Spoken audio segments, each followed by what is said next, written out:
galera colorada, com vocês, Axel Colorado, e mais um vídeo.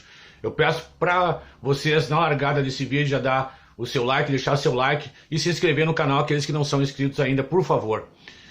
Bom, hoje é o Day After, uma manhã muito difícil para nós colorados, aquela ressaca terrível, depois que aconteceu ontem no Beira-Rio. E hoje já iniciou o processo de caça às bruxas, né? E a tendência é culpar o Enner Valencia. Eu quero, nesse capítulo, Enner Valencia, lembrar uma coisa para vocês. O Inter só chegou na semifinal por causa do Enner Valencia. Tirem os 3 gols do Enner Valencia contra o Bolívar. O Inter não estava na semifinal. Tirem o gol do Enner Valencia contra o River lá no Monumental. O Inter não estava na semifinal. Então, não caiam nessa de culpar o Enner. Porque ontem não era o dia do Enner. E a gente... Quem acompanha o futebol há um certo tempo, eu no primeiro tempo já notei isso e fiquei preocupado. Olha, o Enner não está num dia legal. O Enner não está num dia on. O problema é, pessoal, quando você tem todas as fichas apostadas num jogador só e esse jogador não está no seu dia, isso pode acontecer. 1994 tinha Romário, mas tinha Bebeto, tá bom? 2002 tinha Ronaldo Nazário, mas tinha Rivaldo e tinha Ronaldinho Gaúcho. O Internacional de 2006, o Sobis foi bem só da semifinal pra frente, pessoal. Antes ele tava voltando de lesão, não tava jogando nada. Tá? Só que tinha Yarley, Fernandão, Renteria que faziam gols. Entende o que eu quero dizer? O companheiro do Enner Valencia se chama Wanderson. Ele ganha R$1 milhão por mês, entre o salário, as luvas e o aluguel do passe. R$1 milhão por mês. Ele não sabe chutar em gol.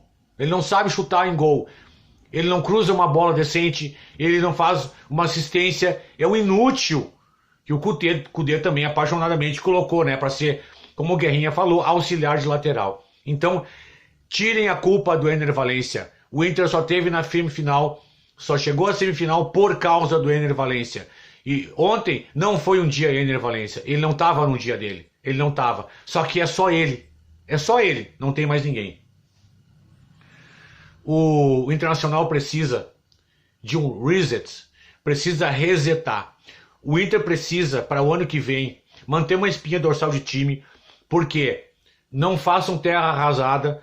Nós chegamos numa semifinal de Libertadores, time grande tem que estar sempre ali chegando, e o Inter chegou. Então espinha dorsal para o ano que vem já tem.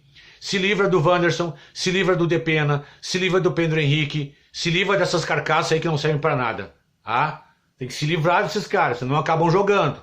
Aí tu acaba ficando na mesma. René, já falei ontem, serve para ser reserva. Não tem condições de disputar uma Libertadores da América. É um jogador, parece estar jogando futevôlei nas areias da praia, lá do Recife, vamos dizer que ele é de lá. Tá? E assim nós mantemos uma espinha dorsal de time, tem o Alan Patrick, tem o goleiro, o Rocher, tem o Enner Valencia, ok? E vamos dar um reset. O que nós podemos fazer? Com o início, quando o presidente Fernando Carvalho, na época, foi lá, pegou um avião, foi falar com o Fernandão. Antes ele contratou o Muricy Ramalho e falou para o Muricy: precisamos reestruturar esse clube. Esse clube está sem ganhar grenais, está sem ter hierarquia nos últimos anos, que o Inter tem muito mais grenais que o Grêmio, né? Mais de 20 grenais de vitórias acima do Grêmio. Mas o Inter precisava o quê?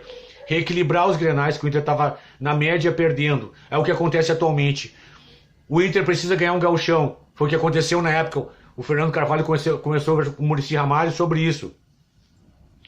Então o Inter foi galgando, né, patamares para chegar no nível. Hoje é diferente. O Inter é bicampeão da Libertadores. O Inter é campeão do mundo. Só que o Inter precisa olhar para si mesmo. Ontem faz parte de um desfecho de... Quantos anos? 12 anos que o Inter não ganha um título importante. O último foi em 2011, a Recopa Sul-Americana. De lá para cá, só alguns gauchões, tá? E também o brasileiro que nos roubaram em 2020. Mas isso é outro capítulo. Então, pessoal, nós temos que ter um certo cuidado.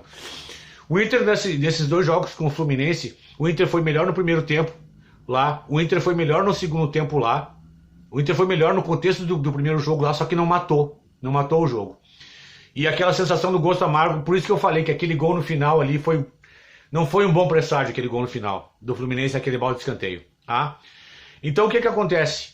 O Kudê não foi mal. O Kudê tem um trabalho de pouco tempo. Ele tem erros, tem defeitos. Ontem apareceu. Esse Malo aí não tem bola para jogar no Inter, tá? É um anão, tá? É um anão, certo? É um jogador tosco, tecnicamente, tá? E é bruxo do treinador.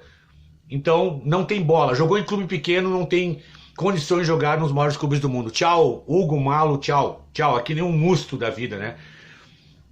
A minha preocupação, e o que acontece no futebol brasileiro também, é uma coisa assim, uma hipervalorização do treinador. O treinador é importante, mas mais importante que o treinador é a personalidade dos jogadores. Então precisamos de homens, tá? Precisamos de machos, entendeu? Então, como eu estava dizendo, Bolívar, Guiazú, Tinga, D'Alessandro, Sandro, Índio. Entende o que eu quero dizer? Nem sempre o treinador tem que ser tudo. Os jogadores podem resolver dentro de campo. Então, por exemplo, só para lembrar 2006, o treino antes do jogo contra o Barcelona, o Inter estava levando 4-0 do time reserva. E aí o Yarley, o Fernandão e o Klemer chegaram pro Abel. Ó, Abel, vamos parar aqui um pouco, ó. A tua ideia não tá funcionando. Tá? Desse jeito aí a coisa não vai andar. Você tá vendo o que tá acontecendo aí? Entende o que eu quero dizer? E aí os jogadores chegaram para ele. Também se fala de uma reunião em portas fechadas que o treinador não participou antes do jogo. Isso eu não posso afirmar. Mas que essa história é verdadeira. E tá num podcast, se eu não me engano, o Yarley falou. Tá? Isso existe, essa conversa tá aí. Então, o treinador não é a coisa mais importante. O mais importante são os jogadores, tá? Lembrando pro Baldasso, que disse ontem que é a pior gestão da história internacional. É uma gestão ruim, sim. É uma gestão ruim, atrapalhada, atrasada em decisões, vários defeitos. Mas a pior gestão da história internacional é a que levou o Inter à segunda divisão. A que pegou o clube que nunca tinha sido rebaixado e levado para um lugar nojento, fedorento e sujo, tá? Essa é a pior direção. E ontem não foi, o senhor Vaguinha, a maior catástrofe da história do Inter. A maior catástrofe foi em 1989, semifinal da Libertadores, no Beira-Rio, hiperlotado, eu estava lá, Internacional e Olímpia, primeiro jogo lá no Defensores del Chaco, 1-0, gol do Luiz Fernando Rosa Flores de bicicleta, o Inter jogava pelo empate, o Inter saiu perdendo, virou 2-1, levou uma virada de 3-2 no final e perdeu nos pênaltis para um goleiro chamado, acho que era Almeida, um cara de 42 anos que tinha até uma barriga. Aquilo sim foi uma catástrofe, porque o Inter só tinha os 3 brasileiros. Ontem não, o Inter chegou na semifinal da Libertadores e perdeu, numa grande expectativa, mas o Inter é bicampeão da Libertadores, é bicampeão da Recopa, é campeão do mundo, então não tem nada a ver, tá? Não nada a ver uma coisa com a outra. A minha preocupação, pessoal, essa caça às bruxas, né, é não entender o contexto desses 12 anos que o Inter está sem ganhar nada. A minha preocupação para o ano que vem, agora que o Kudê já está crucificado, né, é o seguinte: nós sabe quem é que nós nos arriscamos a cair? Nós estamos nas mãos de quem? Eu vou dizer hoje para vocês, na mão do Maionese.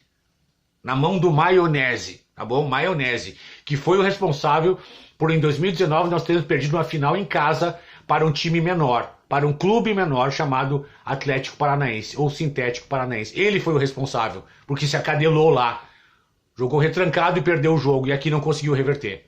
Ok? Então nós corremos esse sério risco. O Inter tem que olhar para dentro de si mesmo, o Inter tem que voltar para suas origens, o Inter tem que ter uma política de futebol. Claro que o Inter não tem política de futebol, é uma bagunça. O ano do Internacional foi um ano extremamente bagunçado, os últimos 3 anos sem convicções, sem nenhuma convicção, com decisões tomadas tardiamente, tá? E é isso que eu quero dizer para vocês, pessoal. Tem que ter muita calma nessa hora. Chegamos numa semifinal de Libertadores, nem tudo está perdido. Mantém a espinha dorsal para o ano que vem. A minha preocupação é o Grenal que nós temos agora domingo. Como é que a torcida vai para o estádio, a moral, os jogadores, como é que vão estar. É um problema isso aí. É um problema que nós temos. E nós vamos ter que encarar isso agora, porque eu não queria falar nos outros vídeos, mas eu estava com medo disso aí. E eu disse para vocês, claro que não vai acontecer uma goleada, tá? Isso não vai acontecer, até porque não tem time para golear o Inter, acredito, né? Mas o que aconteceu em 2015 foi demitir o Diego Aguirre numa quinta-feira, tinha um Grenal domingo, e o Maionese foi lá como substituto, o Inter tomou 5 naquele Grenal, tá?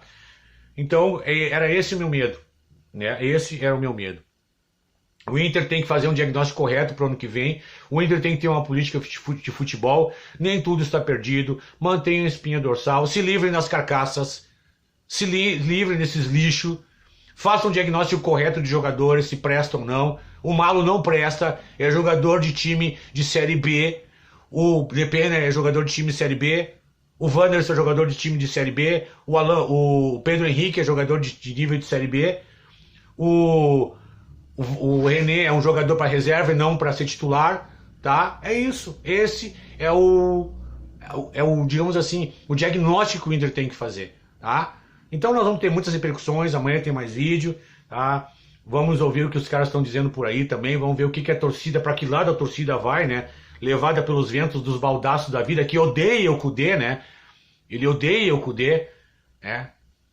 Mas o Kudê, nos 2 jogos, na maior parte do tempo, fez o Inter ser protagonista, tá? Não se acadelou, o Inter não se acadelou. Agora, o Kudê não tem 2 chances como o Enner teve ontem e jogou para fora. Tá? Também diga-se isso também. Pessoal, peço que vocês compartilhem esse vídeo, que vocês deem o like, se vocês não deram o like no começo do vídeo, que vocês se inscrevam no canal, que é muito importante dar força pro canal do Axel Colorado, tá bom? Que vocês tenham um excelente dia e fiquem com Deus.